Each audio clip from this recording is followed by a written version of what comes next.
कुर्सी नहीं, चरित्र बड़ा होना चाहिए। नेता वही जो मिट्टी से जुड़ा होना चाहिए, जो सत्ता में रहकर भी झुका नहीं। वही असल में जनता का अपना होना चाहिए।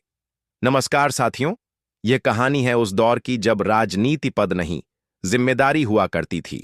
और उस दौर का नाम था स्वर्गीय श्री रामदेव जी बेनीवाल। यह कहानी केवल एक नेता की नहीं है, यह कहानी उस किसान चेतना की है जो खेतों की मिट्टी से निकलकर विधानसभा तक पहुंची और फिर भी मिट्टी से जुड़ी रही।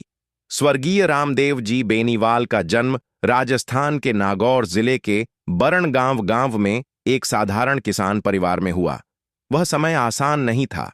गांव में न पक्की सड़कें थीं, न बिजली हर घर तक पहुंची थी, न ही जीवन में कोई सुविधा थी।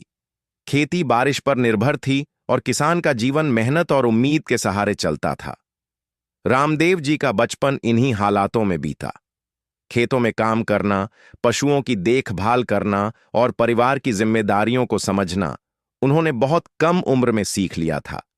उन्होंने बहुत जल्दी यह जान लिया था कि रोटी मेहनत से मिलती है और इज्जत सच्चाई से। यही वजह थी कि उनका स्वभाव शुरू से ही सीधा, साफ और जमीन से जुड़ा हुआ रहा। वे कभी दिखावे में विश्वास नहीं करते थे। किसान का बेटा होने के कारण वे किसान की पीड़ा को सिर्फ सुनते नहीं थे, बल्कि उसे जीते थे। सूखा क्या होता है, फसल खराब होने का दर्द क्या होता है, कर्ज का बोझ क्या होता है, यह सब उन्होंने अपने जीवन में खुद महसूस किया था। जब गांव का किसान परेशान होता था तो रामदेव जी उसके पास बैठते थे। वे भाषण देने वाले नेता नहीं थे, वे सुनने वाले इंसान थे।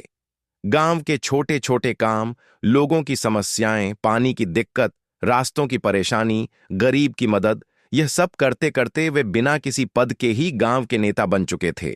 लोगों का भरोसा उनकी सबसे बड़ी ताकत बन गया। समाज सेवा से उनका सफर राजनीति की ओर बढ़ा, लेकिन उन्होंने कभी राजनीति को लाभ का साधन नहीं माना। उनके लिए राजनीति सेवा थी, जिम्मेदारी थी। वर्ष 1977 में जब देश आपातकाल से बाहर निकला था और जनता सच्चे और ईमानदार चेहरों की तलाश में थी, तब रामदेव जी बेनीवाल ने मूंडवा विधानसभा क्षेत्र से चुनाव लड़ा। यह चुनाव केवल वोटों का नहीं था, यह विश्वास का चुनाव था। जनता ने उन पर भरोसा किया और वे विधायक चुने गए। विधानसभा में पहुंचने के बाद भी रामदेव जी बदले नहीं। वही सादगी, वही सच्चाई और वही किसान वाला स्वभाव। वे ज्यादा शोर करने वाले नेता नहीं थे, लेकिन जब बोलते थे तो मुद्दे की बात करते थे। किसानों की समस्या, सिंचाई, गांवों का विकास, शिक्षा और सामाजिक न्याय, यही उनके मुख्य विषय रहे। उन्होंने कभी सत्ता के सामने सिर नहीं झुकाया और न ही अपने सिद्धांतों से समझौता किया। वर्ष 1985 में वे दोबारा विधायक बने। राजनीति का समय कठिन था, लेकिन रामदेव जी बेनीवाल ने कभी राजनीति का स्तर नीचे नहीं गिराया। न उन्होंने किसी को धोखा दिया और न ही झूठ का सहारा लिया। उनकी सबसे बड़ी पहचान यही थी कि वे जो कहते थे वही करते थे। व्यक्तिगत जीवन में वे अत्यंत सादगीपूर्ण थे। न बड़ा काफिला, न दिखावा, न ही सत्ता का घमंड। वे उसी चारपाई पर बैठते थे जहां गांव का आम किसान बैठता था।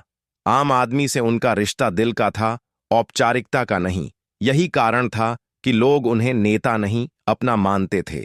एक पिता के रूप में रामदेव जी बेनीवाल ने अपने बच्चों को संघर्ष, ईमानदारी और आत्मसम्मान का पाठ पढ़ाया। उन्होंने सिखाया कि अगर राजनीति करनी है तो झुककर नहीं, बल्कि सच के साथ खड़े होकर करनी चाहिए।